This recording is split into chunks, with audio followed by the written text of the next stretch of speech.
Barbosa tem uma memória sem fim. Toda a história que contou é um prato cheio pra mim. Confesso para vocês que a história boa é assim. A nossa história é assim, desta forma foi contada.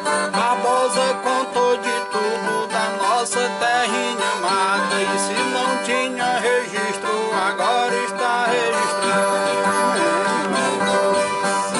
Falou da sua morada, do tempo da escravidão.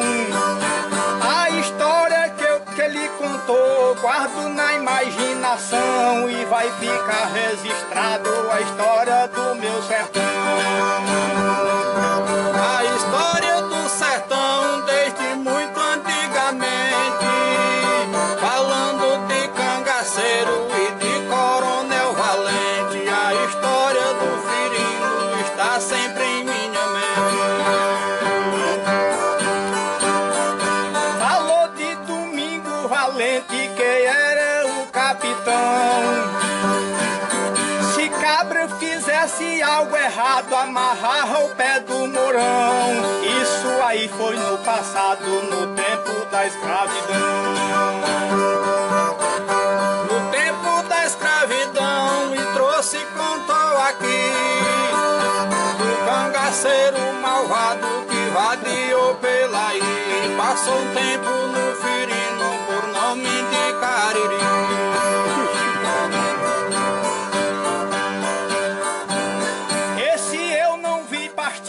Mas sei que não foi fiel, porque matou alguém mandado pelo coronel. Esse daí era o Cariri, um dos mais cruéis. Boa tarde, né? Aqui é Faceta do Semiárido. Nós temos um grupo, né, que tenta explorar. Nós exploramos a questão do nosso semiárido, da riqueza do semiárido, da região do Mici e do entorno.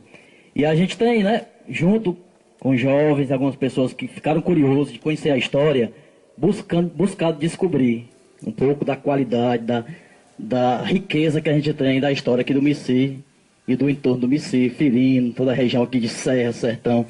E a gente que tem encontrado muitas pessoas que têm colaborado com a gente, né? E hoje a gente está aqui no Firino. O professor Antônio Barbosa Braga, professor Barbosa, né? Que é um historiador, um contribuidor da história, né? Ajudou muito a construir a história do lugar, aqui de Irauçuba, do local, e conhece, né? Pela vivência que tem aqui, o PEG conhece um pouco da história e a gente está aqui para isso. O microfone hoje é seu e a gente aqui, somos aqui um espectador, né, em busca de conhecimento. E a gente quer tornar isso aqui, essa história, a gente também está agregando junto com a escola, Manuel Barbosa, que nós estamos pensando em fazer um documentário do Mici, o entorno do Mici como um todo, que não deixa de ser Mici, né? Eu acho que para construir a história do Mici dependeu do todo, né? De todas as localidades aqui do Firino, Bulhão, região aqui ao redor do Mici, a gente precisa conhecer a história. E aqui, hoje, né? Nós somos gratos a poder estar contar com você. E aqui o microfone todo seu, agora é com você. E boa tarde a todos. Boa tarde a todos. Eu sou o professor Antônio Barbosa Braga, né? Nasci aqui nesta casa em 1942, eu sou da década de 40. E saí para conseguir os meus estudos muito novo, numa época em que não existia escolas, né? Nem aqui no Mici, nem na Irauçuba e nem no Itapajé. Eu tive uma jornada muito longa para conseguir o que eu consegui na vida. Tudo que eu pensei, eu acho que foi Deus que me deu o destino. Tudo que eu pensei, que eu quis fazer, eu fiz e acertei, né? Primeiro, a escolaridade. Tive que sair muito cedo. Depois, para cursar o curso ginasial, tive que sair. Para conseguir a faculdade também tive que prestar um vestibular em Fortaleza, na Universidade Federal do Ceará. Isso com muito sacrifício, né? Meu pai, ele era um agricultor, era assim um pequeno fazendeiro, tinha condições, mas uma família muito numerosa. E numa época de 1930, 1940, até antes, os pais não botavam os filhos para estudar. Acontecia, era raro o pai que colocava os filhos. Primeiro que não tinha onde botar, né? Não tinha escolas, né? Escolas tinha escola primária, às vezes muito fraca. Então eu me dediquei mais ao magistério, né? Quando eu fiz, eu tinha um pensamento de ser professor, né? E que foi de fato e de direito, né? De convicção, com amor, com muita dedicação, com muito interesse. Foi muito trabalho, porque na área da educação a gente fica muito ocupado, né? E também passei numa escola particular 30 anos, 1 mês e 25 dias. Uma escola da SENEC particular, que exigia muito do diretor, né? Tinha uma administração estadual, tinha uma federal, e eles cobravam muito para que a gente tivesse uma escola de qualidade. Uma escola de qualidade precisava ter recursos. E na Irauçuba, na época da fundação, a Irauçuba nem água não tinha. Era um lugar com muita carência, né? Inclusive da água.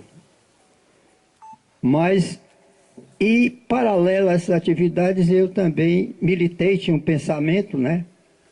Dizia o grande Rui Barbosa que o político não é só que disputa cargo eletivo, o político é aquele que torce também, sem disputar carga eletiva, aquele que torce, aquele que vai para as reuniões, aquele que é eleitor, é político, dizia o Rui Barbosa, né?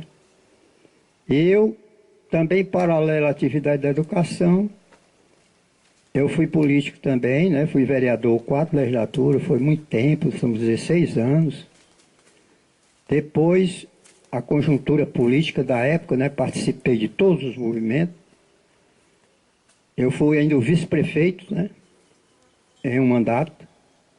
Depois da educação, eu fui o primeiro e o segundo secretário da educação do meu município. Quer dizer, tudo que eu pensei na vida, eu fiz. Foi muito trabalho, foi muita dedicação, mas consegui com êxito, com responsabilidade e com dignidade. E nasci aqui, neste lugar, que quando eu era estudante, eu procurei ver o sentido dessa palavra firino. Quando o coronel, o primeiro coronel da primeira geração, Domingos Barroso Valente, que era o homem do ouro, né? Na época do ouro, Brasil colônia, vocês com certeza viram na história aí. O início do período colonial, até 1833, a moeda corrente era ouro e prata, construída em Portugal. O valor não era o valor que tem o ouro hoje, né? Era o valor da moeda, o que valia réis, né? Plural de real, réis, tempo da prata e do ouro, até 1833. Então, lugar firino significa lugar apropriado para férias, lugar de férias, lugar apropriado para férias. Porque quando o coronel chegou aqui, era mata, uma mata virgem, tinha muita caça, tinha até onça, tinha arara, tudo tinha aqui, até papagaio tinha. Imagine como era bonito, né? Que a casa foi feita tirando a madeira aqui mesmo perto. Inclusive as portas tudo de cedro, foi tirado aqui na andorinha, muito cedro que tinha, né? Foi feito tudo manual, as portas, pelo primeiro coronel. Então eles deram esse nome de firino, né? Porque tinha muita fera, não tinha nome aqui, né? E eu acredito que tenha sido mais ou menos, viu, professor Berg, na época também da criação do pão de açúcar, né? Então, mais ou menos nessa época. Então, aqui o coronel permaneceu muito tempo, muitos anos. Eu acho que ele morreu aqui também, né? Esse Domingo Barroso Valente. E tinha escravos, que aqui foi com a ajuda dos escravos. Acreditamos que sim, porque diz a história que os primeiros escravos vindos da África foi em 1530, né? 1530 clandestino, era irregular. Depois que teve um governador geral que oficializou o tráfico em 1668, 30 anos depois, né? Já tinham carregado escravo demais a granel aí, já. Avulso, né? Clandestino. E ele legalizou o tráfico de escravos e determinava que cada senhor de engenho podia comprar 30 escravos, né? Não, 120 escravos. Quem tinha menos, o coronel tinha menos trabalho, comprava 30, comprava 40. E existia uma exigência na compra dos escravos, né? Era como se fosse uma mercadoria, um animal que a gente vai comprar, a gente olha se é bom mesmo, né? E os negros eram feitos assim, aqueles negros. Primeiro mandava ajeitar para abrir a boca para saber se não ia sentir dor de dente para não trabalhar, né? Se os dentes eram bons, se era gordo, se é aquele da canela fina, que era trabalhador, aquele da perna grossa não queria, era de fogo. E era uma seleção, né? Que era comprado. Então tinha que comprar uma coisa boa, né? E aqui eles construíram essa casa, tinha escravos, eu não sei mais ou menos, talvez tivesse aqui uns 30 escravos, mais ou menos, 35. Era um coronel rico, tinha recurso e trabalhava na agricultura, tinha cana-de-açúcar. Nós temos aí o exemplo do engenho, né? Puxado a boi, a escravo. E nós temos os eixos. E que eles funcionaram mesmo. Então gasta assim a ponta dos eixos do engenho, né? Que era manual. Fazia rapadura. E ele tinha uma produção muito grande que consta na história. Porque sempre história tem a história que é verdadeira e tem a história que às vezes não é verdadeira, né?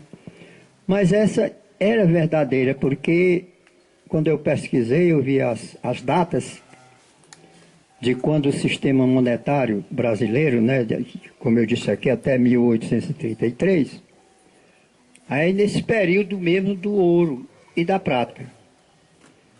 E ele selecionava o ouro. Esse primeiro morador daqui, Domingo Barroso Valente. Ele separava o ouro bom, que consta que era até nos cantos da casa aqui, ele separava o ouro bom do ouro mais ruim e separava a prata, né? E ele disse que era muito rico, esse coronel, né? Além dos escravos, eles tinham outras pessoas que trabalhavam com ele, né? Agora, existia realmente, naquela época, assim, uma tradição de carrancismo, os coronéis, e principalmente Barroso, né?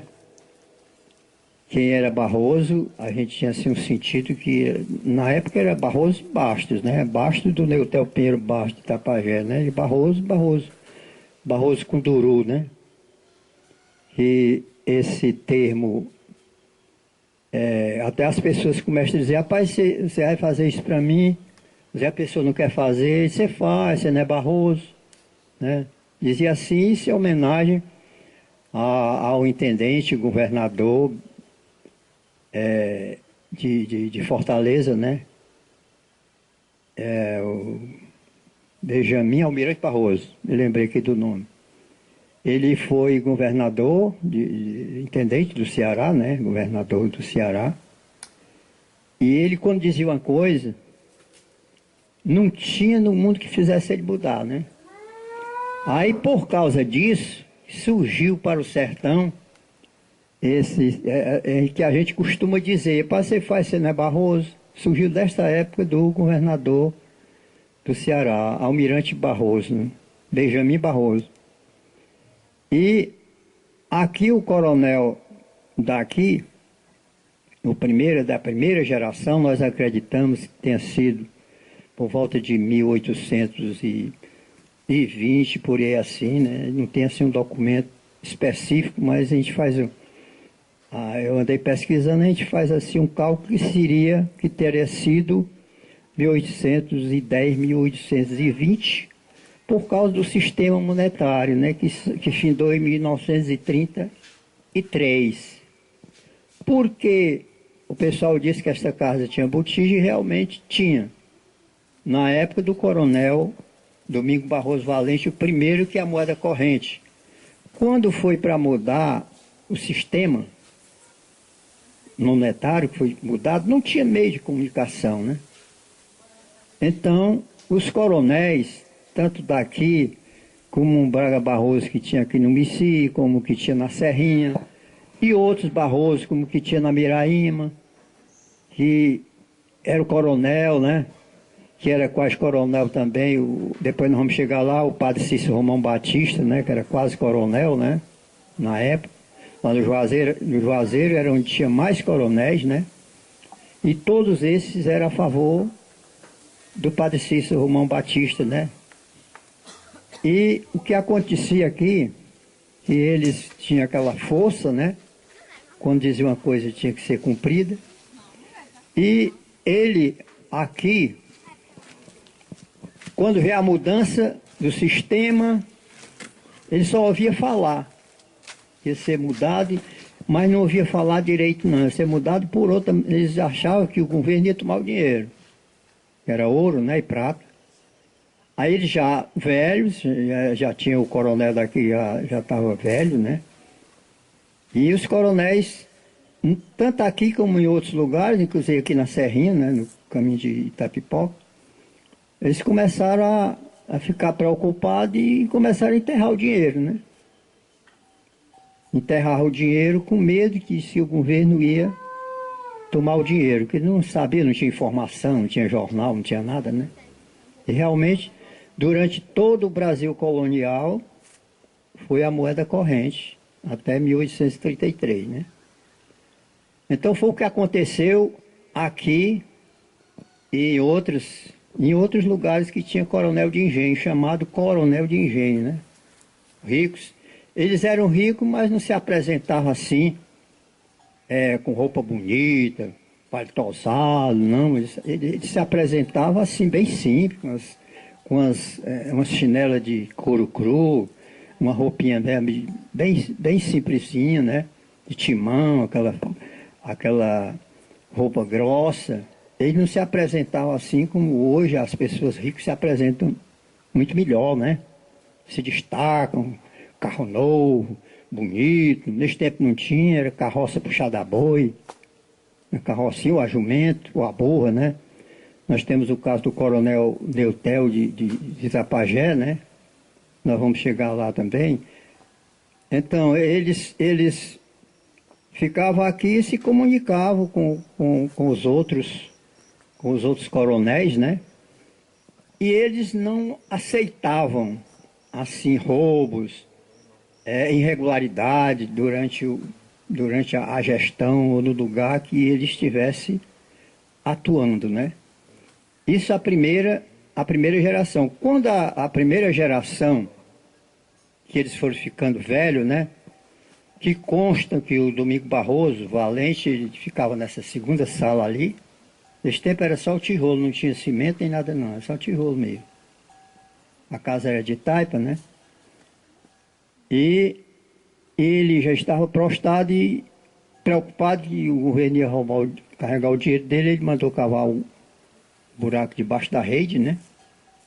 E mandou enterrar o ouro. E depois ele mandou matar o que enterrou o ouro. Isso aqui se mataram muita gente, né? Mandou enterrar o ouro para não ser realmente descoberto, né? Eles constam também que tinha um cara aqui que andava com umas indecências lá pelo Pão de Açúcar, né? Pão de Açúcar é muito antigo, viu? Isso é mais ou menos dessa época.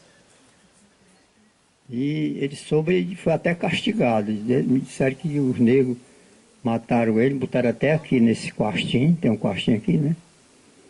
E aqui mesmo, ele, às vezes, a mulher jogava pena de galinha, jogava, e um dia ele foi abrir e ele ainda não tinha tirado o corpo, né? Aí se for as penas assim, descobriu de fundo. Aí disse que o coronel, foi que você riu aí? Não sei o que, nada não, fica calado, senão você vai para lá também. Fica calado. Então, tinha lei, tinha ordem, né? Nessa época. Se você deixasse uma foice machada que passava 100 anos enferrujado, não tinha quem pegar. Realmente, que a pessoa hoje, de acordo com a Bíblia, né? Esse tipo de coisa aqui, quer dizer, constitui-se um pecado muito grave, mas Deus disse que se houver arrependimento, pode realmente ser perdoado, né? Ninguém sabe. Nessa mesma época, tinha um coronel que fazia isso, que complementando aqui a história, que ele, quando morreu, eles levavam na rede, não tinha caixão bonito, né? Levava na rede, muitos escravos levando.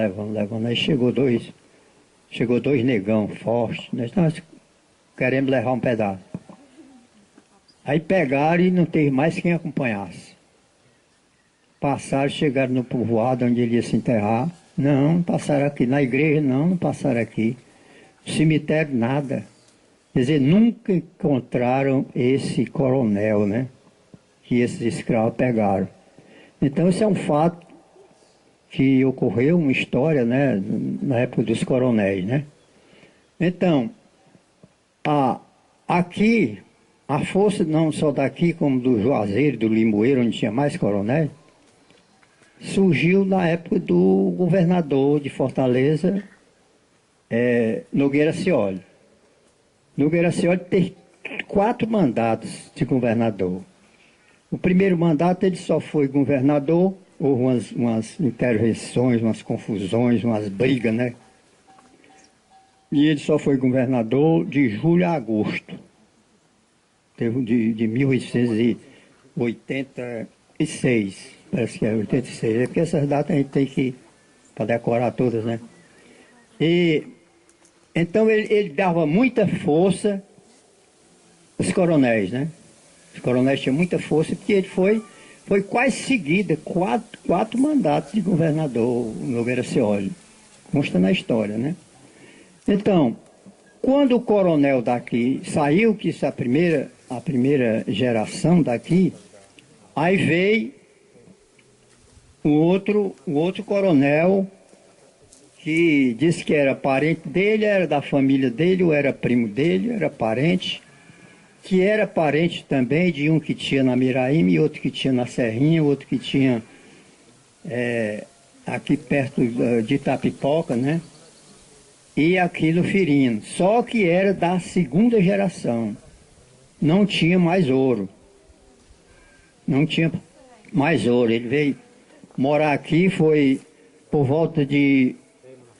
Eu fiz a comparação porque houve aquele caso, não sei se vocês tomaram conhecimento, para terminar de contar aqui a história do distrito, aqui do Mici, do sítio, que teve o caso acontecido aqui com o Cariri, né? O Neutel era um homem de Itapajé, um homem muito poderoso. Eu pesquisei por causa do Cariri, né? Que tinha a furna ali. Ele foi intendente do município. E ele, quando ele foi intendente, era o nome que tinha, era um prefeito naquela época, né? Ele era um homem muito rico, poderoso, valente. Ele era valente, não tinha medo de assombração, né? Então, era ele e outros mais de Tapajé. Que quando eu li lá a pesquisa, existia naquela época o estado a paróquia era ligada ao estado. Aí eles criavam um conselho nacional, procurava todo aquele pessoal que tinha essa renda superior a 200 contos de réis. 200 contos, o cifrão era do meio. Não sei se vocês já viram na história, né? Cifrão, você botava 500, botava o cifrão, aí botava os 3 zeros. E eu encontrei o Neutel Pedro Baixo, tinha 1 milhão de contos de réis. A renda dele constava com 48, isso em 1850. Constava ele com 48 anos de idade, e eu vi o Luiz da Mota e Melo, né, lá, que é o fundador da Irauçuba, com a renda de 300 mil contos de réis. Era rico também o Luiz da Mota e Melo, só que era muito inferior o Neutel. E o vaqueiro do Neutel, uma curiosidade, tinha quase igual ao Luiz da Mota e Melo, 200 mil contos de réis. Era a renda do vaqueiro do Neutel Pinheiro Bastos. Então o Neutel é muito rico e consta na história que esse Francisco de Assis Melo, ele chamava Chico Braga do Capeba. Não tem um Capeba aqui perto da Pipoca? Ele era primo deste daqui. Chico Braga, o nome dele era Francisco de Assis Melo. Mas tinha esse apelido, era Braga Barroso, mas foi registrado diferente, né? Chico Braga do Capeba. Disse que o bicho era meio, não tinha medo de assombração também não. Esse coronel estudinho, eles tinham muito apoio, né? Tinha arma, tinha escravo, tinha os capatazes, aquelas pessoas que ficavam, né, no comando. E certo dia o filho dele, nesse tempo andava mais a cavalo, né? Disse que um filho do Chico Braga veio aí, andava bebendo umas cerveja, umas cachaças, e o cavalo braiando no meio da rua. Assim consta a história, né? E ele, na época, ele era poderoso mesmo sem ter cargo eletivo, mas ele era muito poderoso de Itapajé. E mandou prender. Naquela época prendia e açoitava, né? Aí consta na história que ele chegou em casa, tinha sido maltratado, e o velho soube, né? Tinha natureza ruim também. Disse, não, isso não vale nada não, ele não vai mais prender ninguém não, nem matar. Aí ele tinha 2 capatazes lá que trabalhavam com ele, né? Fulano de tal Souza, e o outro era o Cariri. Ele mandou os 2 procurar saber quando era que ele saía para ir à fazenda, né? E ele era muito rico, tinha várias fazendas, uma delas é na Conceição, até andei lá. Passei lá na gruta, nos apertados, né? Tem uns apertados aqui também, né? E lá uns apertados, onde ele foi assassinado. Aí eles foram pastorar. No dia 24 de janeiro de 1899, foi que eles fuzilaram ele. Ele ia numa carroça, né, como essa minha carroça ali, puxada pelo um burro, né? A mulher ia em cima e ele ia numa burra, com a meninazinha, filha dele, na lua da cela. Aí, quando o Souza atirou, errou o tiro. Se a mulher contou depois, a esposa dele, que a esposa ficou viva, né? Chica do Neutel, a mulher dele. Aí ele errou e passou a bala muito perto do ouvido dele, né? Disse, ixi Maria, esse caçador estão atirando aqui muito perto. Pensava que era caçador, né? Aí foi que o Cariri deu outro tiro, certeiro. Parece que só deu um tiro mesmo. Aí ele caiu, quando ele foi caindo, ele disse, mataram seu pai. Aí botou a menina e a recorreu, né? A mulher dele correu e ele ficou lá. Isso foi em janeiro de 1899. Em 1896 ele tinha sido intendente do município, né? Estava na força política, inclusive na força política do Neutel, né? Foi até 1912, vários anos. Aí ele ficou com medo, né? Quando o velho soube que o serviço tinha sido feito, né? Aí o Souza foi-se embora para outro canto. E o Cariri, que era o homem de confiança dele, ele mandou aqui para o Firino que o coronel daqui, já da segunda geração, era primo dele lá. Eles se comunicavam, era primo desse outro da Serrinha também, né? Tinha um coronel, não sei se tinha engenho lá também. Aí ele mandou o Cariri para cá. Isso em 1999. Em janeiro, ele passou aqui talvez quase o ano todo, né? Por aqui. E o Pão de Açúcar toda a vida teve uns botiquinzinhos de vender bebidas, coisas. Pão de Açúcar muito pequeno, né? Aí ele andou lá, se embriagou, andou lá com as arruaças com outros.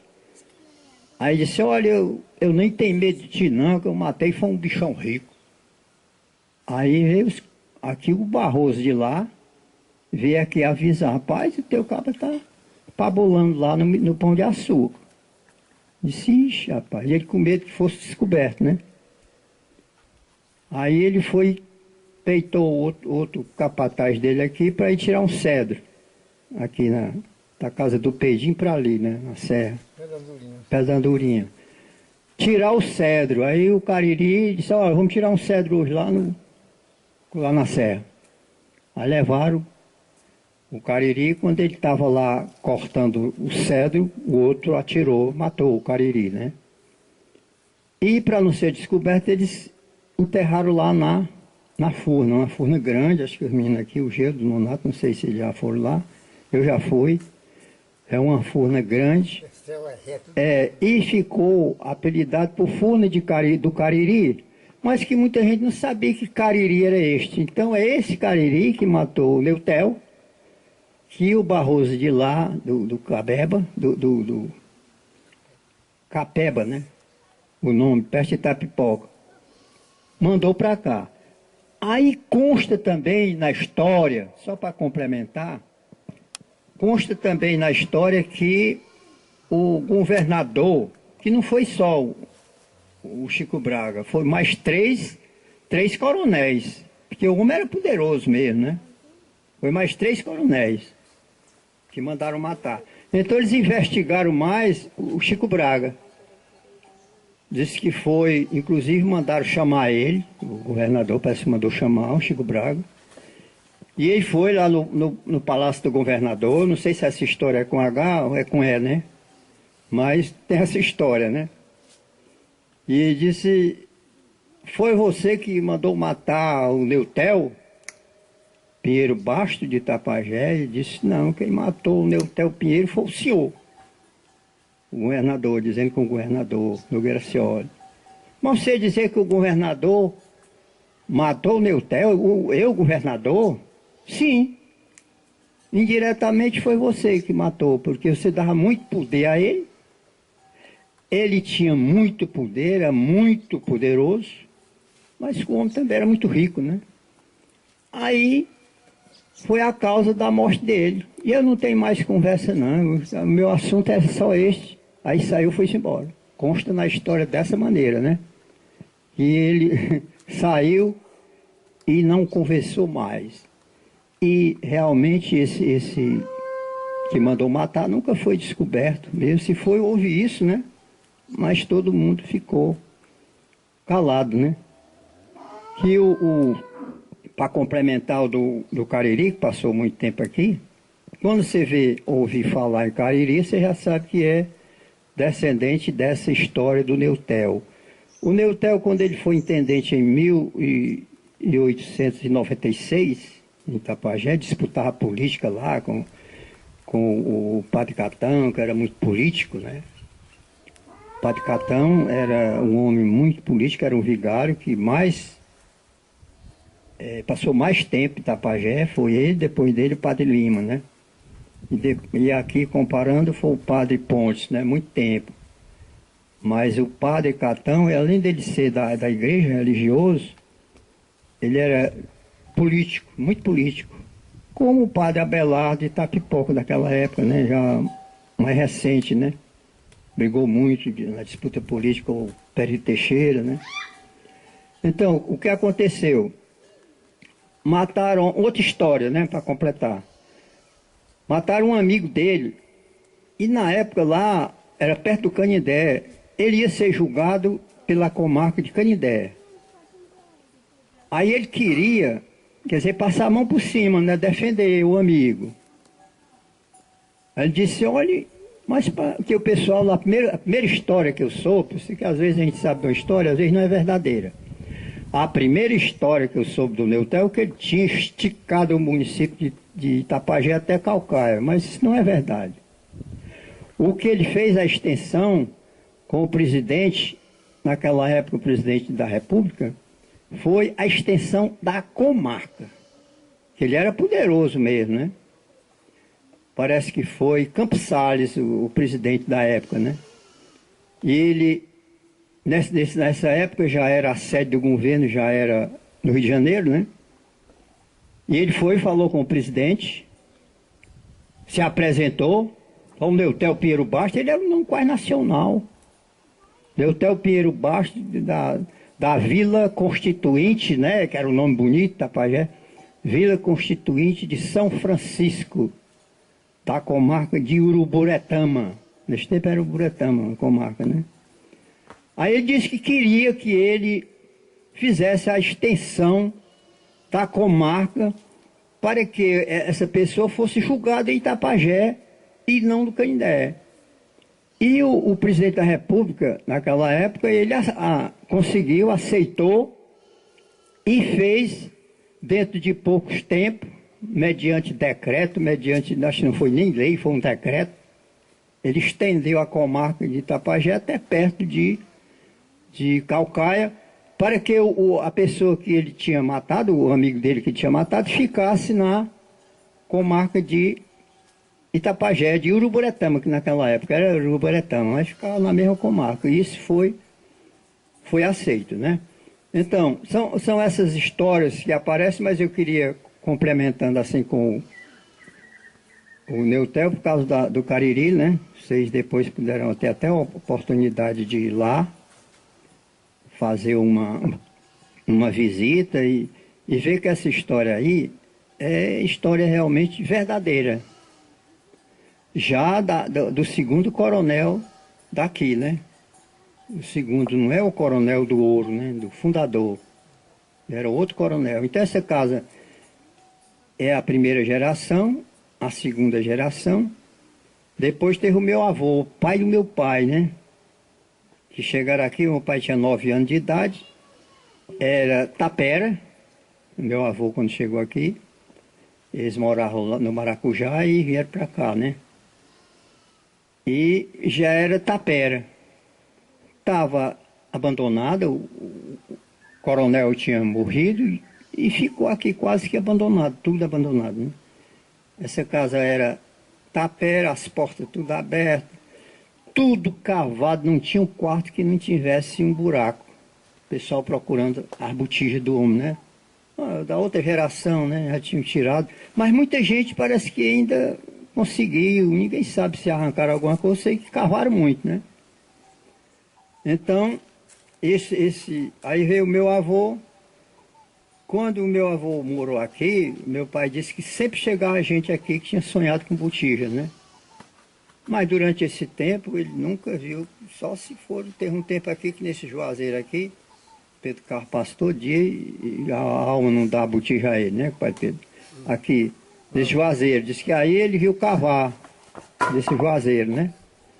Então ninguém sabe se eles conseguiram alguma coisa, mas a história realmente existe. Então, depois, essa terceira geração, né, que depois veio a libertação dos escravos, né, que na época dos escravos até 1888, né, nos 38, mas teve um município que libertou os escravos mais cedo, inclusive o Itapajé, por força do Neutel Pinheiro Bastos, escravo de lá, dia 2 de fevereiro de 1888, 1906, parece que foi. Lá eles libertaram os escravos de lá, logo, né? Porque naquela época não era muito fácil libertar escravo. Você podia libertar o escravo, mas aí, os escravos, para onde vão os escravos? Então tinha que indenizar. Coronel de engenho tinha que indenizar o escravo, fazer o pagamento de uma taxa X, né? Ou então ficava com os escravos pagando. Era desse jeito, não era fácil, né? Então muitos coronéis, senhor de engenho, não queriam fazer isso porque dava muita despesa, né? Porque eles tinham comprado. Aí depois dispensar os escravos, tinha que pagar para que eles tivessem a continuação na vida deles, né? Então aquele que, de Itapajé, por exemplo, teve uns coronéis que ainda ficaram com alguns escravos. Ou seja, eu ficando velho também, né? Era o caso daqui, né?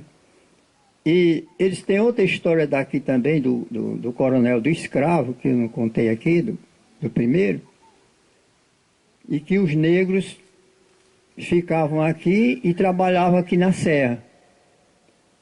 Aí eu vi até uma pessoa do Mississippi depois, por que se chama Serra Saco dos Negros? O que é isso? Era onde os negros trabalhavam, nessa serra aqui. Aqui, nessa ponta de serra todinha aqui, por isso é que chama Saco dos Negros, né? Onde os negros trabalhavam. E diz que o coronel lá, mas a patroa, né? E a patroa também era muito exigente também por causa do marido, né? E a escrava, quando ela ia servir o café, a escrava não podia ir de chinelo não, que chinelo era malcriação, arrastando chinelo. Era malcriação, tinha que tirar o pé da chinela para poder servir o almoço, o café. Era uma determinação do coronel. Chinelo era malcriação, lepo, aquela chinelona de couro, né? Malcriação, não. Você tem que tirar a chinela, ficar lá na cozinha para poder servir o almoço. E diz que eles mandavam as negras pisar o café, nesse tempo não tinha como agora, né? Torrar o café com rapadura, aquela rapadura preta, né? E coco de carnaúba, né? Aí ficava um café grosso que parecia sangue de boi. Aí eles davam os negros, né? Com cuscuz, fazer cuscuz pilado no pilão, né? Para dar aos negros que eles custavam ter fome, né? Passavam quase o dia todo, porque o café grosso parecia sangue de boi, né? Então, isso realmente era verídico. Existia essa parte de sofrimento daquela época. Então, eu não falei, mas teve também essa construção aqui da barragem, né? Que foi feita na época dos coronéis, já foi muito reformada, eu já reformei aos poucos de vez. Mas tem a parte inicial, que foi feita naquela época dos coronéis, que na época que não existia filtro, não existia assim uma água mineral, e aqui tinha um lajeiro aqui que tinha só que em 2009, ou aquele inverno muito grande, carregaram os tanques, mas existia os tanques ali feitos na época dos coronéis, só de lajinha de pedra, né? E a barragem também muito bem feita, de pedra, nessa época, né? Dos coronéis do engenho, né? Bem, então, este lugar já da terceira geração, como eu disse, eu saí para terminar os estudos, depois quando terminei a minha tarefa da educação, né? Que eu passei 30 anos, depois passei mais 8 como secretário de Educação. Aí resolvi encerrar a minha carreira política, a minha carreira profissional, né? Cansa a gente, né? Eu sei que o professor Berg aí está na direção de uma escola, mas eu teve uma diferença que era uma escola particular e foi 30 anos, 1 mês, 25 dias, que é pouca gente que passa diretor de escola, numa escola exigente demais. E durante essa minha permanência, professor Berg, foi só alegria não, descontentamento. Teve dias que eu pretendi, anoitecia na escola e pretendia não amanhecer mais. O ser humano, o político, a politicagem, né? Eu acompanhei a politicagem da Irauçuba todinha, né? Tudo. Eu só não dei posse o primeiro prefeito, o segundo e o terceiro. Mas os outros prefeitos, tudinho foi eu que preparei a solenidade, menos o Raimundo Nonato nos últimos anos, 2 anos. Até a primeira dele ainda foi eu que preparei a solenidade. Então participei de tudo. E uma vez que eu até contei aqui os meninos, vou contar aqui para vocês também, que quando eu fui convidado para ser diretor do colégio, eu vinha para cá, meu pai tinha umas cercas para fazer aqui, e um dia eu estava fazendo bem ali, lá está a cerca, depois daquela telhado. Aí chegou um senhor, não vou nem dizer o nome dele não, né? Disse, você é o professor que vai para Irauçuba, mais de quanto colégio? O padre fez esse convite, que era o padre Pascoal, né? Aí ele foi e disse assim, quase ironizando, está aqui fazendo cerco. Como quem diz, rapaz, esse camarada não sabe nada não. Quer dizer, isso serviu para que eu me preparasse melhor. Eu disse, rapaz, esse camarada não está acreditando não. Aí eu comecei a estudar, fazer uma revisão, que eu ensinar a matemática, né? Revisão desde a primeira série até o curso ginasial, me preparando para que se eu fosse para lá, que as pessoas não acreditam muito. Tem até ditado que casa de ferreiro espeto de pau, né? Quando Nosso Senhor andava pregando o evangelho na terra dele, ele fez poucos milagres, né? Vocês sabem disso na religião, porque eles não acreditavam nele, dizendo, esse é filho do carpinteiro, porque é tão poderoso. Lá ele não fez quase milagre, Nosso Senhor. Então as pessoas não davam muito valor, como diz o ditado, à prata de casa, né? Professor mesmo do lugar, esse caba do Firino, lá do Mici. De onde é esse professor que é mais de coisa? Lá do Firino, lá do Mici. Rapaz, sabe alguma coisa? Sempre diziam isso, né? Aí eu tive de fazer um trabalho que o pessoal entendesse que realmente eu tinha condição de fazer, né? Numa época muito difícil, de um colégio que na época que não tinha aposentadoria, não sei nem como é que o pessoal comprava 2 fardas, né? Comprava livro, merenda, porque o governo não dava, né? O governo, a responsabilidade do governo é pela lei 4.024. A primeira lei da educação, o Brasil atrasado desde o tempo que Marquês de Pombal expulsou os jesuítas, os padres jesuítas. Vocês com certeza viram a história, né? O Marquês de Pombal era uma espécie de um ministro de educação. Ele expulsou os padres que estavam construindo igreja, colégio, e ciumados ele disse, eles vão tomar de conta também da política, né? No mesmo decreto, o Marquês de Pombal autorizava os leigos serem diretor de colégio. Olha, já pensou, o leigo que não sabia de nada e dirigia o colégio do padre. Então, era desse jeito. Então, essas coisas, eu até contei numa reunião aqui no ICI, né? E outra coisa, quando eu fui chamado lá em Fortaleza, na direção da escola, na administração da escola. Quando eu cheguei lá, tinha ido lá uns políticos. Eu até posso dizer o nome deles, já morreram, né? Era o Emiro, o Osiris Pontes, que era suplente senador, e mais 2 pessoas, para que jogasse eu fora do colégio, substituísse. Quando eu cheguei lá, o administrador disse, rapaz, tem uma comissão aqui para tirar do colégio. Foi que houve? Disseram que você ia fazendo politicagem lá, que eu era vereador também, paralelo lá. Mas não fazia politicagem lá, não. Aí ele enciumado, né, o Osiris Ponte e o Emiro. Aí eu disse, bom, aceito a substituição lá do professor Barbosa, mas vocês disseram o nome do outro diretor? Aí eles ficaram olhando um para o outro. O Osiris Ponte, sim, ninguém trouxe. Aí quem é? Não tem, procurado não tem. Aí o Osiris Ponte se levantou e disse, não, vamos deixar o professor Barbosa mesmo, Nós não dissemos ninguém não, ninguém sabe nem quem era. Era que podia ter diretor. Apareceu um diretor que me substituísse naquela época, não existia, não tinha, né? O padre já tinha saído. Então, são essas coisas que acontecem na educação quando a gente passa realmente muito tempo na educação. Outra, quando eu exigia muito que as pessoas comparecessem direitinho, aí um dia eu voltei, os meninos eram tão sujos, rapazão sujo, de chinelo, eles chegavam do serviço, do mato, às vezes da rua, brincando jogo de castanha, de bila, e chegavam e iam pro colégio todo sujo, né? E eu não aceitava, todo mundo uniformizar direitinho, fazia advertência de novo. Aí depois eu soube que a mulher disse, rapaz, que diabo é que ele quer ser? Lá do Firino, lá do Missi, chegou aqui puxando uma cachorra com um papagaio no ombro, e agora é diretor do colégio. Desse jeito. Eu digo, rapaz, dou a volta por cima. Ah, se eu pudesse ir mesmo pro Firino ficar lá sem fazer nada, eu achava era bom. Só que eu não posso ir agora, né?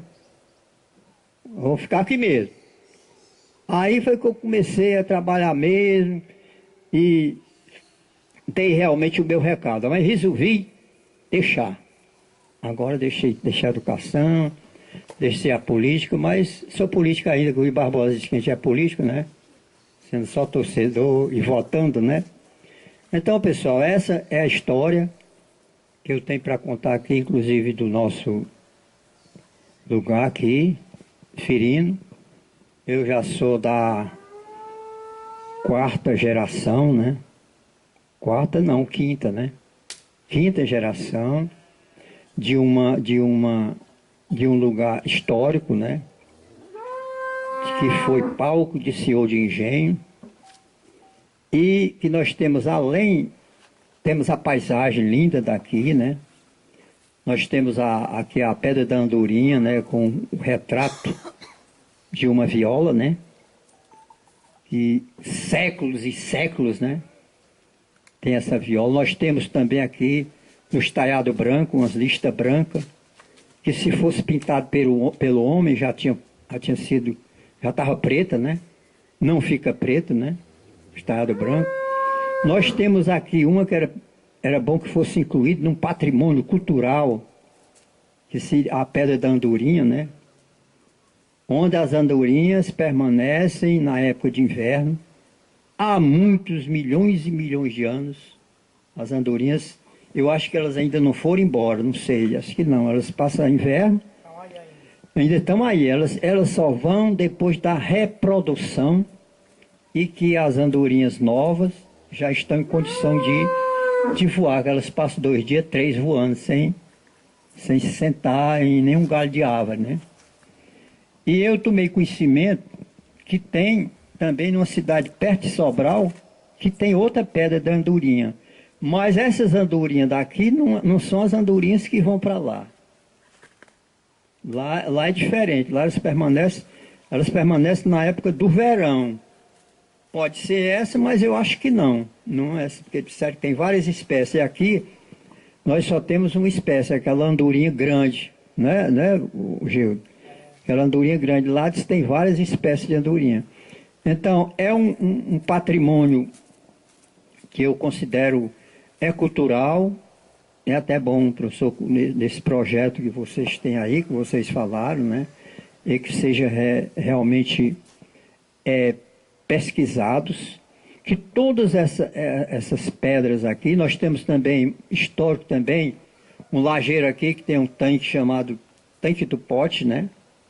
Se você for lá, obra da natureza, coisa linda, bem feito, que parece que foi feito e depois lixado por dentro. Bem, muito bonito. E temos outras coisas de atração, inclusive aqui no vizinho ao Missi, ao Pão de Açúcar, né? Que eu não sei se o compadre aí tem assim, uma noção do primeiro habitante de lá, do fundador, né? Não sei se vocês vão querer que a gente fale alguma coisa, ou nós vamos encerrar só nessa parte aqui do Firino, né? Eu até agradeço a vocês aqui pela lembrança e eu gosto de história, né? Inclusive eu sou professor de matemática a vida toda. A minha formação pela Universidade Federal do Ceará é ciência, matemática. Mas aí gosto da história, sei de um bocado de coisa, não só da história daqui, mas da história de Itapajé, da história de Sobral, da história do Ceará e do Brasil, né? Eu gosto da história e gosto da cultura, gosto dos baiões de viola, dos violeiros, né? Inclusive tem 2 aqui. Eu, quando fui diretor lá, nós fizemos um festival do folclore de violas, sanfoneiros, 23 anos, né? Todos os anos a gente fazia e já estava até acostumando o povo, né? Então precisa que eu valorizo que às vezes as pessoas pensam que o cantador é assim uma pessoa desocupada que não tem o que fazer. Não, o cantador é um importante, é um poeta. Ah, se eu fosse um cantador, tu é doido, se eu soubesse mesmo improvisar e soubesse tocar um baião, eu sentia muito mais prazer, né? De falar na cultura. Então, quando eu fui diretor, eu fiz esse tipo de evento, né?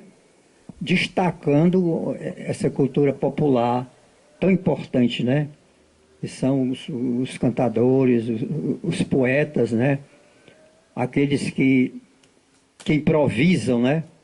Na hora, que eu até me exigiram ali no Messi, eu não me lembro o que foi que eles exigiram, se eu sabia, e eu recitei lá uma poesia, né? E eu me lembro quando eu era estudante, eu tenho um bocado de cor decorado, sabe? Da história e poesia, essas coisas assim. Eu era estudante, aí passava um dia, lá na rua onde eu morava, tinha uma caixa de lixo, aí eu vi um livrinho, desse tamanho assim, com o retrato da igreja de Itapajé e o frade de pedra. Aí eu fiquei interessado para esse livro, jogaram no mato a história de Itapajé. Jogaram fora, né? A história de Itapajé. Aí eu até que aprendi um bocado de coisa do livrinho.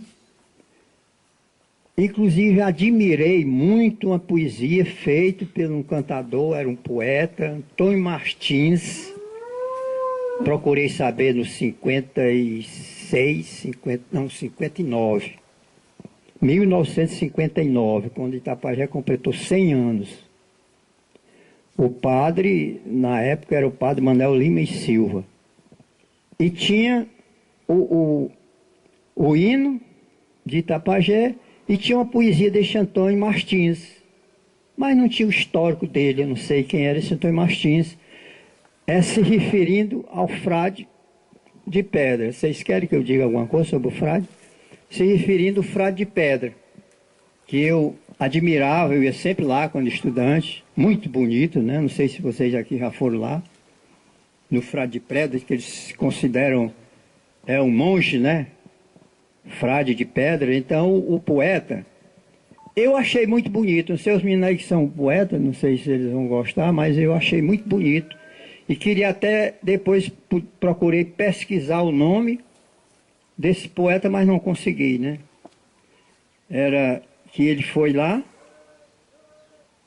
aí conversando assim com o frade de pedra, né? Dizia: era da tarde ao fim, quando o vi de perto, já nas brumas da noite, um vulto incerto, um gigante de pé, pedra grande, né? Depois, à luz do dia contemplei, fui mais perto, o mesmo início, infinito galé. Como ele é majestoso, e viu passarem com séculos gerações a se abismarem na tumba das idades. Sentinela do mundo no seu porto tem das procelas rugas pelo rosto, suco das tempestades, já estragadinho, né? Fez-se monge, lá eles consideram monge, né, Itapajé. Fez-se monge, procurou a cela escura, o ambiente sagrado da natureza, entre os muros azuis da cordilheira, e aí, num paraíso aos céus abertos. Constitui-se um marco no deserto, âncora de fé na crença derradeira. O povo aponta respeitoso e altivo, como uma estalta fatal do redivivo, do dilúvio talvez. Da arca de Noé cairá nada, até que um dia apontou extenuado no céu dos coveis. Tem de encelado os membros de granito, né? Tudo de pedra, né? Tem de encelado os membros de granito. Rolou das almeias do infinito no dorso dos destroços. Caiu de pé, pois a raça dos gigantes se equilibram nos músculos dos atlantes e nos ombros dos colossos. É essa a poesia do Frade de Pedra, deste grande poeta. Então, encerra aqui a minha parte. O professor, se quiser fazer alguma pergunta, se quiser que eu acrescente mais alguma coisa, estou às ordens. Depois nós temos também a participação do menino. E os meninos querem participar mesmo, porque é mais 3 horas eles querem fazer a participação no curso da onça. Pronto, vai dar. Vir aqui por menino do grupo, mas assim, pra gente, professor Barbosa, a questão do grupo nosso também é fundado por professores. Aí vem uma coisa: professor pode ser, eu já percebi, um historiador não, professor de história ou não. Qualquer área que seja, a biologia, a química, ele é obrigado a ser um historiador, né? Conhecer, né? Saber a história, a gente vê isso, né? Um matemático, né? Mas que busca a história a fundo, né? Das coisas, participou da história e buscou conhecer, né? Da gente, para mim foi uma riqueza. Eu sou os membros aqui do grupo, né? Nós aqui tem alguns jovens, alunos, estudantes, professores que acompanham o grupo. Os membros aqui dos violeiros, né? Que também são cultura, história, né? E a história, a gente está se preocupando um pouquinho, que a gente tem perdido. Pessoas morrem, a gente não tem guardado nada, às vezes. Tantas pessoas do MICI que a gente tem perdido uma imensidão de história que eles têm a deixar, e acho que a educação tem falhado nisso. Eu vendo como escola, como diretor de escola, né, como professor, como a gente tem falhado, né? Deixar passar a história e a gente vai perdendo muito com isso. É uma falha da gente. É assim, a questão do... É só lembrar aqui, que o professor falou aqui, a questão da luta dele na educação, e eu vendo aqui a questão, quando ele citava da questão do Paulo Bastos. Como a gente foi aluno de lá, né, Euriano? Grande parte de nós, Euriano foi, né, o Chiquinho, grande parte dos nossos professores de hoje, fomos formados lá, né?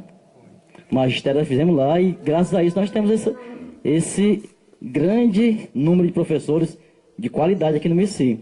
E a gente vê essa questão eu lembrando aqui, da exigência, que a gente tinha que estar, era um pé no sapato, outro na chinela, se tivesse doente, tinha norma, né? Era com a bata branca, né, que a gente utilizava, mas era uma coisa que eu acho que para mim construiu muito.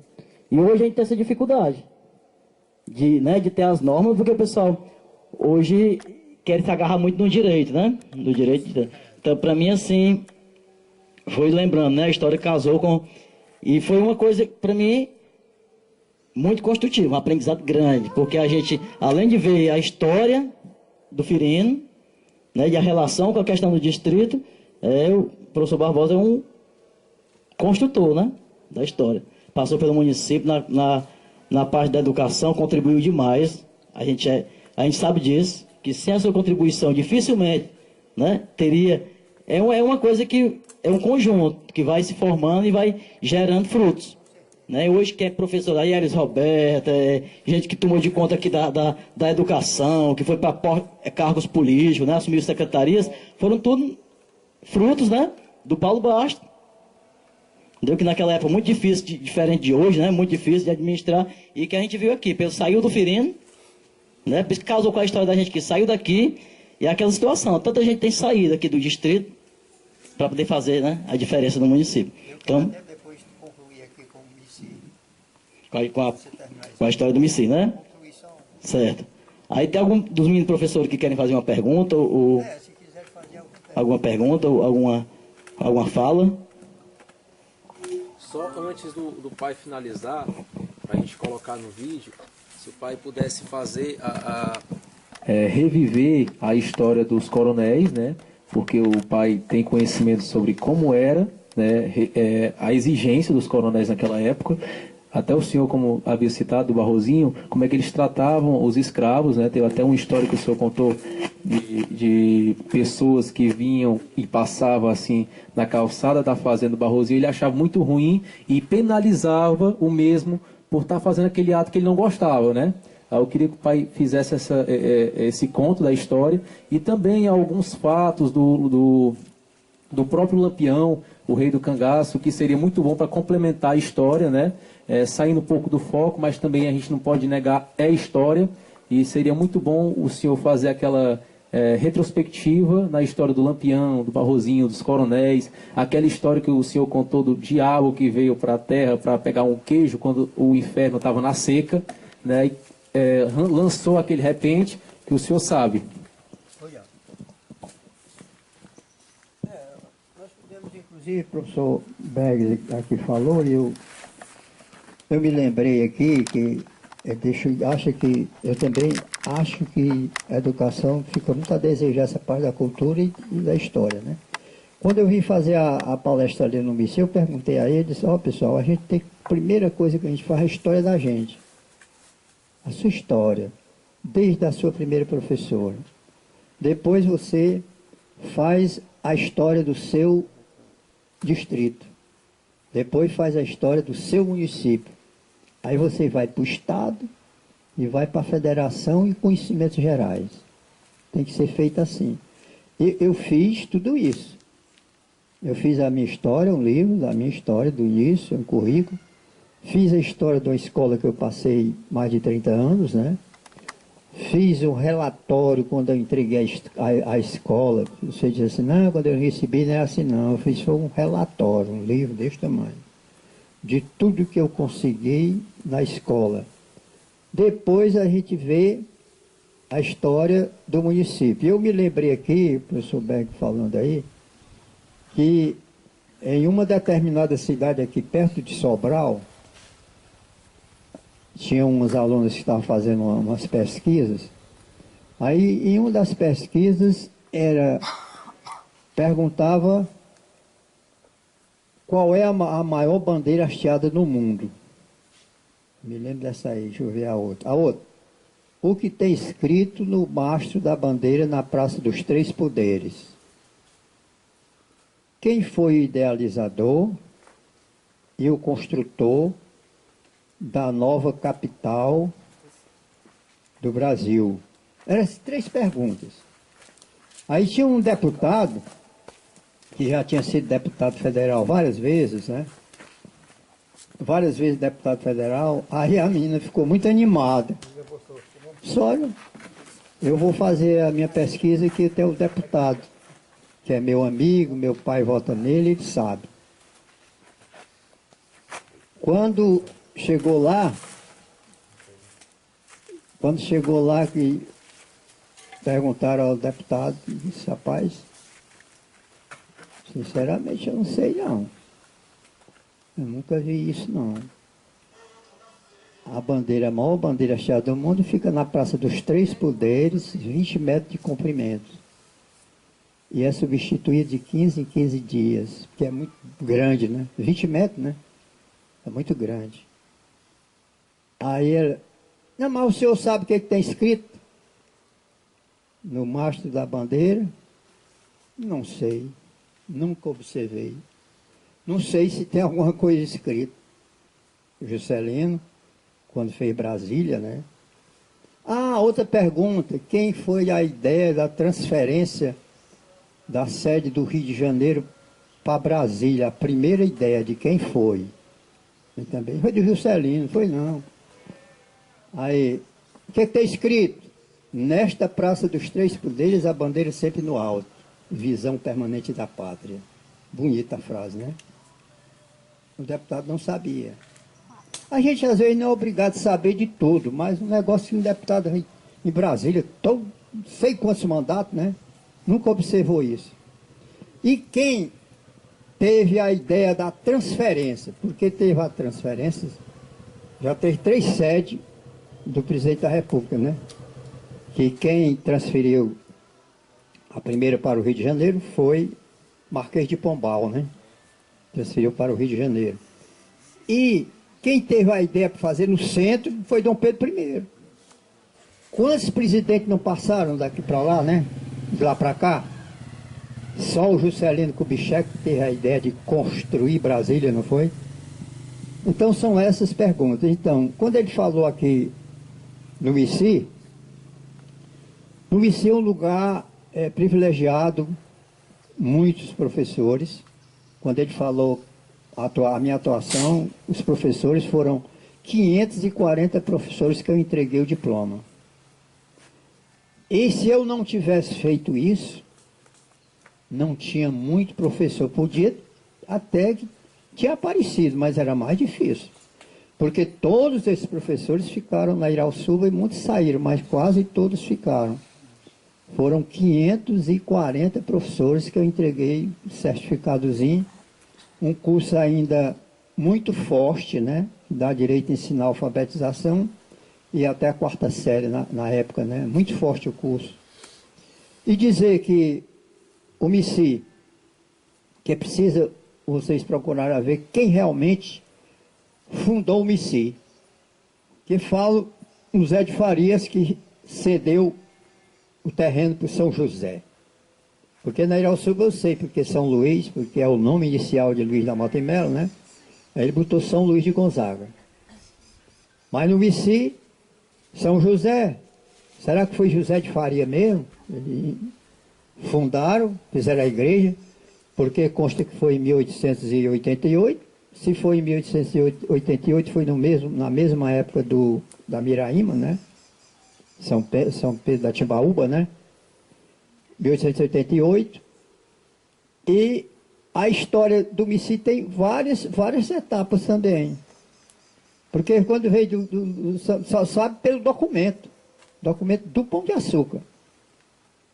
Porque se você vê quando foi criado o distrito, em 1938, o distrito do MICI, que a gente faz uma comparação, vocês, é bom fazer com o registro do pai de vocês.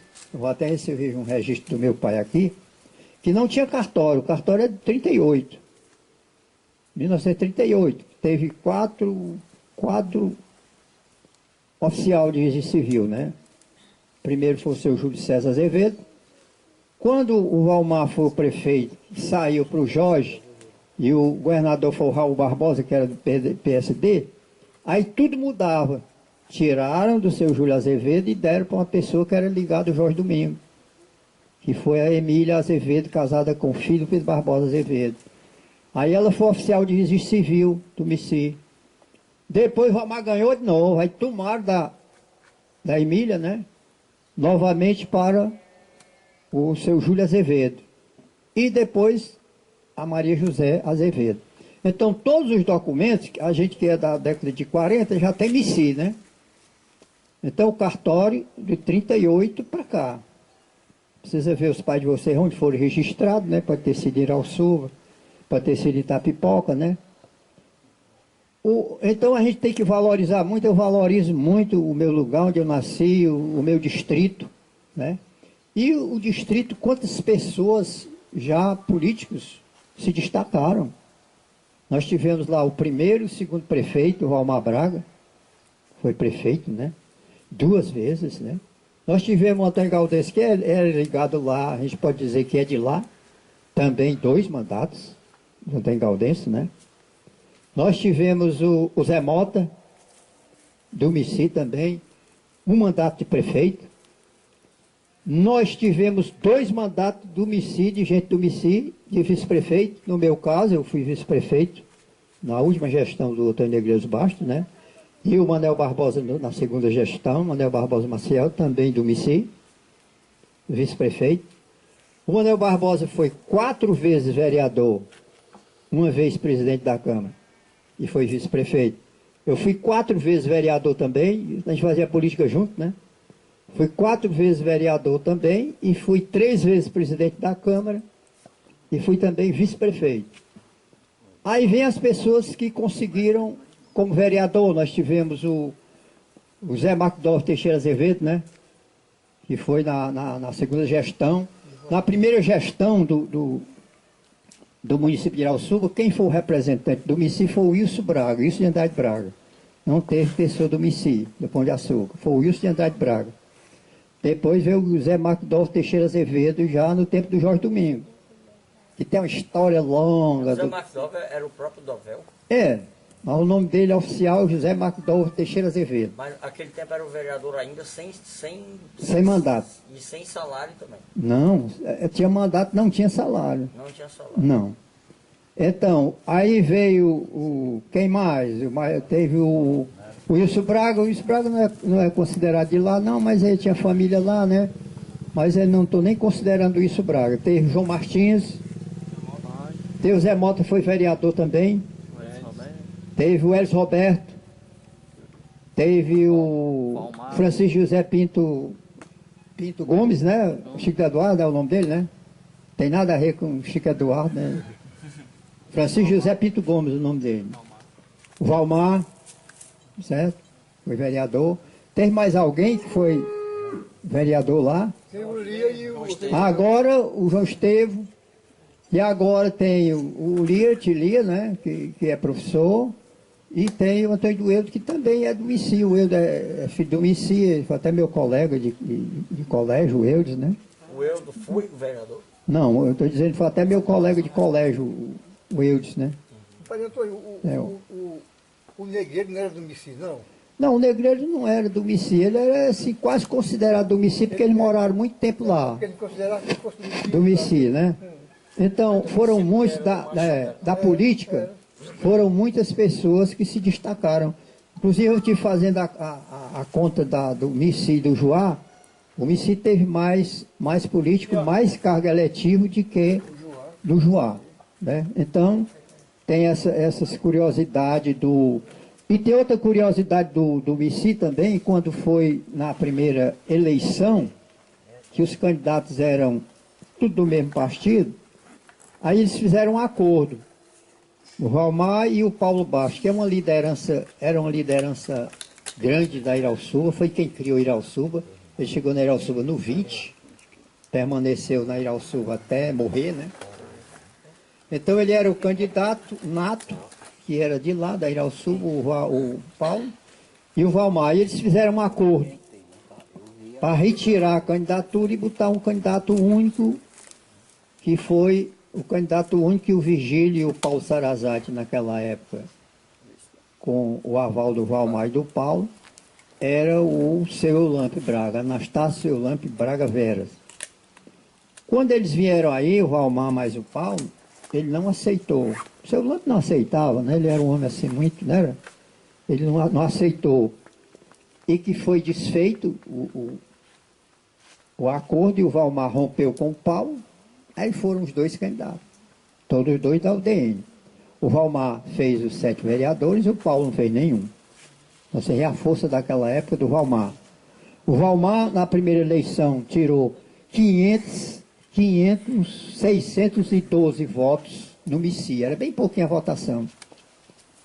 E o Paulo, 48. Nessa época, o Valmar era de prefeito. O Paulo Baixo o Valmar tirou 612 votos e o Paulo Baixo 48, né? Naquele tempo não tinha muita oposição no MICI, né? Fechava com a mão o Valmar, né? Seu Antônio, vou fazer uma pergunta. Faça. Por que é custo de saber, né? Porque você era em Rio Rico, a custo de saber por letra. Você sabe dessa história tão bem contada de jeito, porque o que ele está dizendo aí o mais velho, meu avô não tinha letra, mas era inteligente demais. Tudinho, essa história dele aí é real demais, com toda certeza. Participante por um tempo. Eu não sei se é porque eu sou um dos mais velhos, não era em Rio, era menino, mas ainda hoje está... Porque o pessoal disse, rapaz, você é desse tempo? Não, rapaz, eu não sou desse tempo, eu gostei da história. Né? A história e eu... É porque aqui, se a gente fosse falar, a gente tinha que passar 2 dias, né? Os meninos vão ter que sair mais cedo. A história da Irauçuba tinha assim, um contado diferente quando eu cheguei na Irauçuba. Eu disse, não, eu vou procurar contar essa história direito. Tem muita coisa aí. Nessa linha do tempo que o senhor falou de vereador, o primeiro foi o Mark Dovel? Foi, Teixeira Azevedo? foi o primeiro. Porque na segunda gestão do Jorge Tem Domingos, naquele tempo para voltar já. porque o Dovel, naquela época, já era comerciante lá, mas ele não aceitou. Foi na primeira eleição. Quando foi na segunda, que o Jorge Domingos foi o candidato, aí o Valmar botou ele como vereador, o Dovel, né? Quando foi no terceiro mandato, o Dovel não quis mais, não ganhava nada, o Dovel era comerciante, ele era ganhar o dinheirinho dele, né? Aí ele não aceitou. O Dorrel queria ganhar o que podia. Aí o Valmar, me lembro como se fosse hoje, eu era estudante do segundo grau lá em Tapajé. Quando chegou lá, o diretor, o primeiro diretor era o Isaac Sombra Rodrigues, doutor Isaac Sombra Rodrigues, era o diretor lá. Aí ele disse, rapaz, tem um senhor aí querendo falar com você, um senhor político aí, um candidato. Aí eu disse, quem é? Era o Valmar Braga, me convidando para que eu fosse vereador representando o distrito do Mici, 66. Boa tarde. Aí eu disse assim, rapaz, eu sou estudante, eu não tenho condição, como é que eu vou fazer isso, fazer a campanha, eu não posso sair. Tá? Não se preocupe, você é o meu candidato, porque não tem, o Dovel não quis mais, você está estudando, tem um futuro brilhante e tal, fez aquela zoada toda, né? Até que eu aceitei e realmente tirei a votação todinha do Mici, né? 66. 66. Aí foi eleito, bem votado, só foi. O Wilson Braga não foi mais candidato, né? Foi 3 vezes o Wilson Braga, né? Então foi o Valmar que realmente me incluiu na política. Então, no Mici, o Paulo Baixo teve uma atuação muito grande, aqui pendendo um pouquinho para o distrito, né? Em relação à criação do distrito do Mici. O Paulo tinha era o que mandava na Irauçuba, era ele, né? E ele tinha atenção, o seu Lamp, que era um fazendeiro respeitado, né? O seu Lamp Braga era casado com a filha do doutor Anaro Braga, que foi engenheiro construtor dessa linha de ferro que passa de Fortaleza a Sobral, depois se estendeu para o Camusim, né? E ele tinha filha única, dona Cecília, filha única, e casou com o seu Olampe, Anastácio Olampe Braga Vera, desses Vera da Miraíma. Ele, inclusive, herdou essas terras, porque eu estava dizendo aqui, Jô, que eu não sei quem foi o fundador do Pão de Açúcar, porque falo no José de Faria. É bom que a gente procure saber com os padres, com a diocese, como é o papel. E quem chegou, fundaram a igreja e doaram o terreno. Então no papel tem, dizendo quem foi que doou o terreno. E estaria onde? Né? Estaria lá em Itapipó? Na diocese, né? Da Itapipó. Na diocese. Então nós precisamos fazer isso porque... Esse documento existe lá, então? Existe, sim. Bem velhinho, se não tiver, tem nos arquivos. Né? Para a gente saber direitinho, porque eu sei da história. Depois dessa história aí, como eu contei daqui, aí teve outro Braga Barroso, que foi o coronel, que chamava o coronel Doca Chaves, que era encarregado dos armazéns lá. Doca Chaves não tinha filho, e era irmão da dona Vicência Chaves e Maroca Chaves, que dava almoço o pessoal do Mici todo dia, né? Eram rica, muito rica, né? Doca Chaves seria o dono da casa velha, lá do outro lado. Das irmãs dele, que era Vicência. Irmão de quem? Onde mora o Antoniões. Eles derrubaram a casa. Foi derrubada a casa antiga derrubaram. Dona Vicência Chaves, Maroca Chaves. Eles tinham um compromisso de dar almoço às crianças do Mici, né? Dá para você ter ideia que ano era isso aí? Isso deve ter sido por volta de 1898, por aí assim, já na época do segundo coronel daqui. Que eles se comunicavam muito, Doca Chave, com o coronel segundo daqui. Foi ele quem disse que o Cariri estava pabulando que era valente. Você chegou atrasado, mas depois os meninos vão contar para você. O Cariri, que ele tinha vindo se esconder aqui, que ele tinha matado o Neutel Pinheiro Baixo da Tapajé, né? Aí ele era quem se comunicava, que era o parente, né? E esse Maroca Chave e Doca Chave, era o parente lá do... Era Chave, o Doca Chave tinha apelido de Chave, porque onde ele ia, ele era um monte de chave, né? Sempre a chave era muito grande, tem até um aqui, né? Aí apelidaram ele era Braga Barroso mesmo, mas tinha um apelido de Doca Chave. Bebia até umas canas, né? Aí ele se comunicava com o daqui. Depois disso aí, veio, quando eles morreram, né? Quando eles morreram, eles já tinham passado para o seu Olâmpio, através do engenheiro, né? Do engenheiro, o que tinha a filha que tinha casado com o seu Olâmpio. Então essas terras já constavam do doutor Anário. O engenheiro era Anário Braga. Doutor Anário Braga, que hoje tem lá, eu já fui lá, tem uma estaçãozinha lá No Livramento. no Livramento, né? Que tem Anário Braga. Eu já fui lá. Você já foi? Não tem esse nome lá? A estação é Anário Braga, a comunidade ainda confunde um pedaço do Livramento com Anário Braga. Com certeza. E o outro é Livramento, mas o povoado ali é conhecido como Livramento. Fica a 5 quilômetros das Brotas, Do Anário Braga também, né? que é Anário Braga. Inclusive em Fortaleza tem uma rua Anário Braga também, em homenagem ao engenheiro. Então essas terras ficou tudo para a dona Ceci, com Anário Braga. É tanto que essas terras, todas essas terras, foram o seu Lampe que herdou. Todas essas terras. Por isso é que ninguém sabe de quem foi realmente o fundador, se for o Zé de Farias. A gente sabe pelo documento, né? Que eu sei de muita coisa, mas a gente quer saber, como eu disse aqui do Firino. Quem chegou aqui botou o nome Pão de Açúcar, lá. Quem chegou lá. Acharam parecido com o morro do Pão de Açúcar e botaram Pão de Açúcar. E até essa data eu não sei porque mudaram, né? Pão de Açúcar para Mici. Eu me lembro de uma situação, quando eu era criança, a gente ia para casa do meu avô, que morava lá no Barriga, que hoje é território de Forquilha, município de Forquilha. Nós pegávamos um trem no Riachão. Parada Pão de Açúcar. E o nome da parada estava lá, uma placa escrito Parada Pão de Açúcar. Com certeza. E Então, é um fato curioso, porque o que era o Pão de Açúcar? É o Riachão?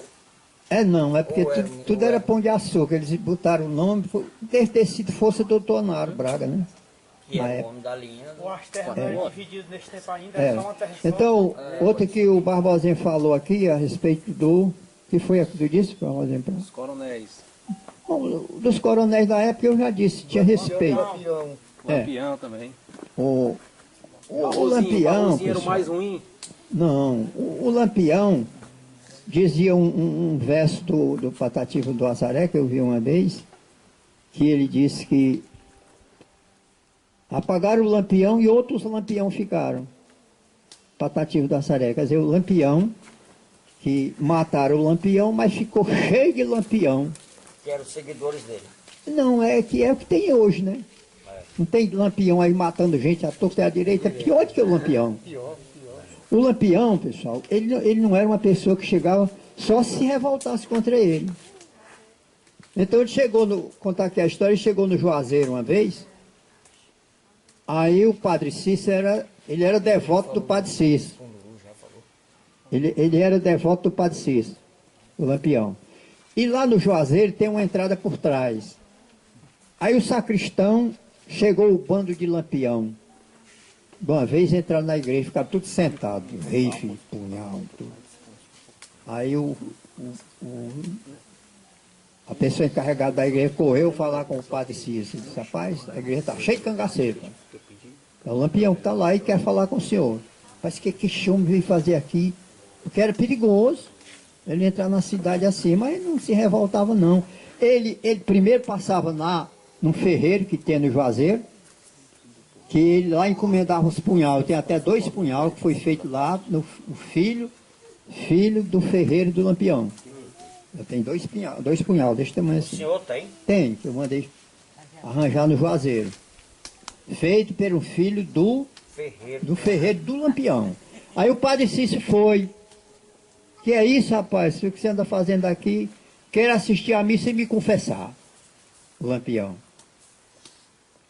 Aí ele foi celebrar a missa e confessou ele. Aí disse, A penitência nesse tempo hoje é diferente. A penitência era rezar um bocado de Pai Nosso, né? De primeiro. Hoje é diferente. Aí você vai rezar 200 Pai Nosso, 200 Ave Maria e vai levar uma pisa de cajado. Você ajoelha aí. Aí deu a pisa de cajado, aquela bengala do bispo, né? Não tem? Ele se prostou a isso, o Lampião. O Lampião, sim, consta na história desse jeito, né? Ele era muito devoto, mas deve ter sido só o jeito, né? E rezou os 200 Pai Nosso e as 200 Ave Maria e realmente foi embora o Lampião. Ele, no Crato, teve uma cidade aqui que o prefeito se revoltou, que ia receber ele com bala, o prefeito. Aí foi ruim, viu? Eu achei muito parecido esse assalto do Banco do Brasil, como no tempo do Lampião. Ele mandou os cangaceiros, uns ficar no correio, outros ficar na igreja, outros ficar para tal. Todo canto tinha um cangaceiro, né?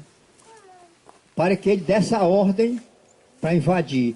Se o prefeito não tivesse se revoltado, não tinha feito nada não. Ele queria munição, queria arma, porque eles viviam em bando, né? Não tinha emprego, né? Tinha que ser isso assim mesmo. A comunidade tinha que ajudar. Tinha que ajudar. Era o que ajudar. Então até constei num livro que ele, quando ele foi assassinado, ele já tinha pretensão de deixar o cangaço, né? Então, voltando aqui um pouco ao Lampião, aqui na Beiraíma, que tinha que era metido a Lampião, cangaceiro, não, era senhor de engenho, era antigo Braga Barroso, né? Antigo, né? Que eu disse a você. Porque É o Conduru da Serrinha? Esse Conduru da Serrinha era primo desse daqui, quando escondeu o Cariri, esse da Serrinha. Alguém já foi lá? Não sei se já foi. Tem. Tapera. Então, na Miraíma chegou um cara muito cedo lá. Isso foi por volta de 1810, 1800, no tempo da escravidão, né? Aí ele chegou lá, tinha um girimum muito grande, né? Aí chegou, foi cedo, mas nesse tempo a pessoa tinha que trabalhar, né? Não andar pelas casas, não. Chegou cedo, ele disse, quero, uma hora desce por aqui, era bem cedo, disse, coronel, eu gosto tanto de girimum, você tem tanto girimum aqui. Disse, tem muito girimum, você quer comer girimum? Disse, quero, ficou animado, né? Traz aí, mulher, um facão aí, uma faca.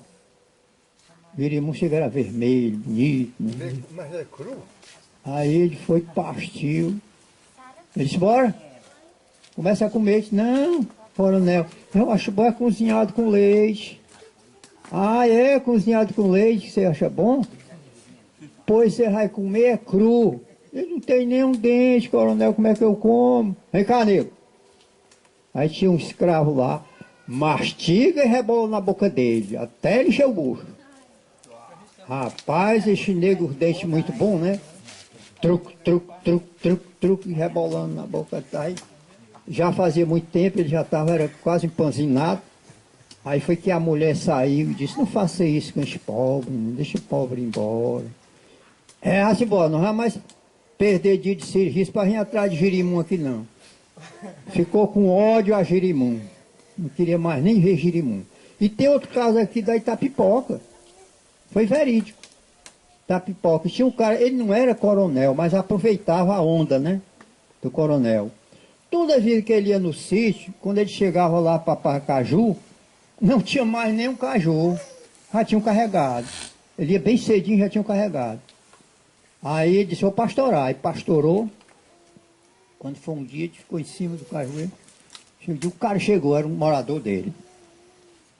Quando ele encheu o balde de caju, aí ele pulou embaixo. Ah, rapaz, é você que fica ralando meus cajuzinhos, rapaz.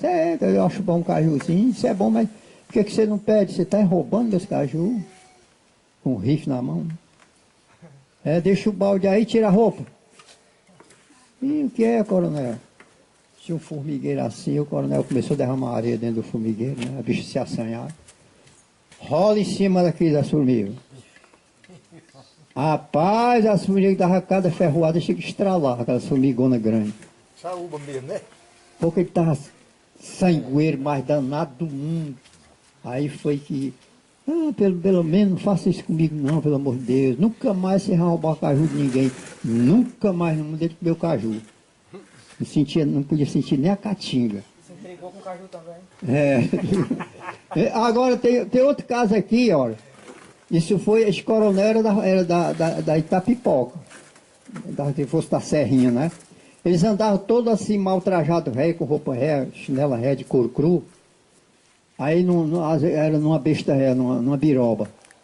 Chegou lá na feira, cheio de caboclo gaiato, né? Ei, quer 50 conto na biroba, réinho? Aí ele zangou-se, mano. Zangou-se. Voltou em casa, aí trouxe um bocado de jagunços, cada um com um rifle na lua da cela. Aí o réinho na frente. Cadê o homem que queria comprar a minha besta? Tá por aqui? Olha, rapaz, esse caboclo saiu no meio do pessoal da feira, não teve mais quem visse, né? Quer dizer, matava na serra. Tem outra, a origem do Barroso, né? Você não é Barroso? Não teve um aqui em Itapipoca, foi verdade também. Ele era Barroso, aí ia viajar de madrugada, aí estava no lagoa o canto. Foi, não foi, foi, não foi. Não tem um sapo que faz assim, né? Foi, não foi, foi.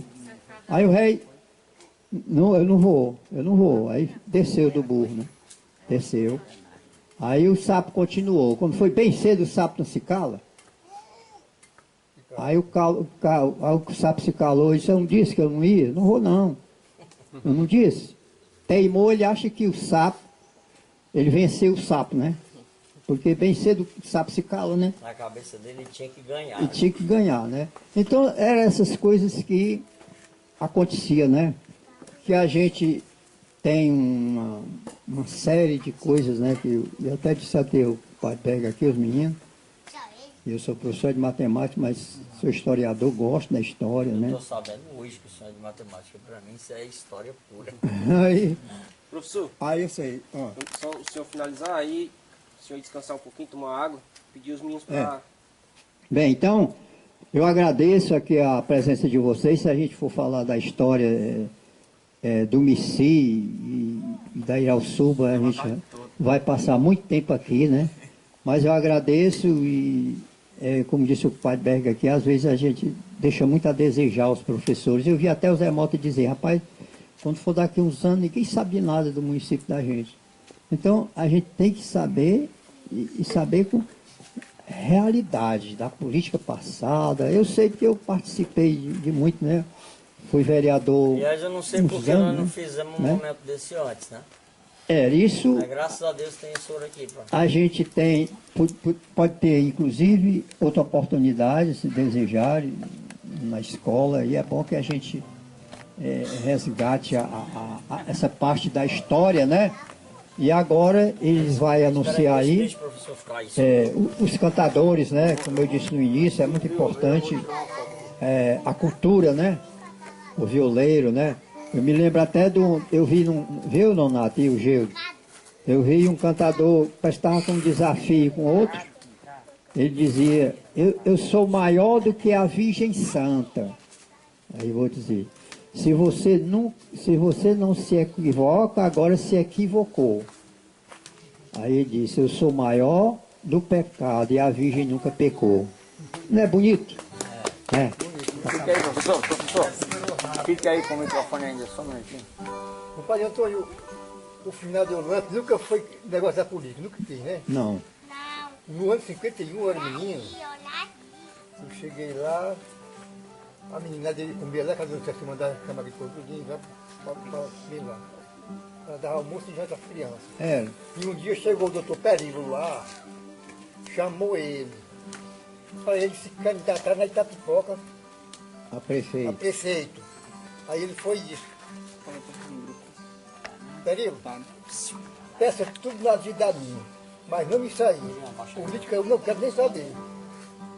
Era assim mesmo, ele rejeitou o acordo que tinha na primeira eleição para prefeito na Irauçuba, no 58. Ele rejeitou o acordo também, né, filho? Foi. Muito obrigado.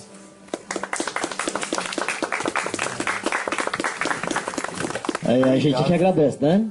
o faceta do semiárido, nosso grupo aí, que acaba se entrelaçando com a questão da educação, né, com a escola, por a gente ser de lá.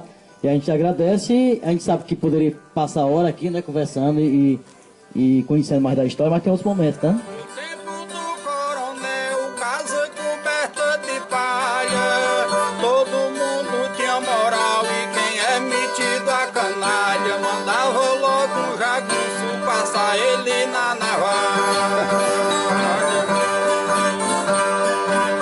Passava na navalha ou num punhal de aço. Se o negro conversasse muito, tinha sola no espinhaço e com certeza a cabeça dele virava fumaça. Os coronéis tinham raça, matava quase todo dia. A escravidão naquele tempo, pela que ela existia, o que teve no passado eu trago pra cantar. Hoje nesta moradia que é o terreiro da fazenda, que antigamente foi uma casa de moeda, e hoje em dia ainda tem os preparativos de fazer queijo de comenda. Esta casa da fazenda do coronel de engenho, Barbosa contou detalhes e a informação eu tenho, e pra transformar em poesia nesta tarde hoje eu venho.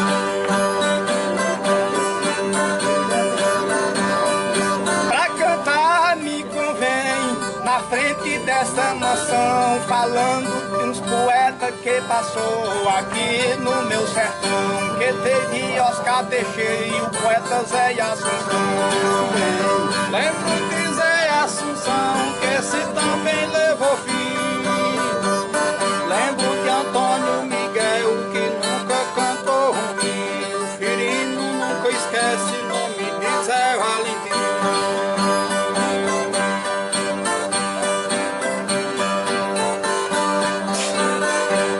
Uma história que não tem fim e foi boa de se ouvir.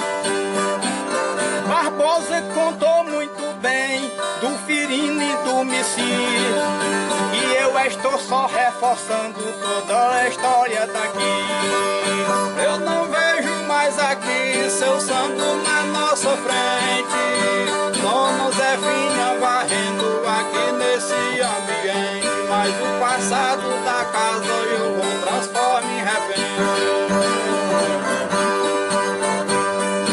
Santo não tá mais presente, foi da mesma geração, deixou o professor Barbosa, professor de educação, que pra nós mais novos fica essa boa lição. Ficou a informação que pra cultura é uma glória, Barbosa estudou muito e alcançou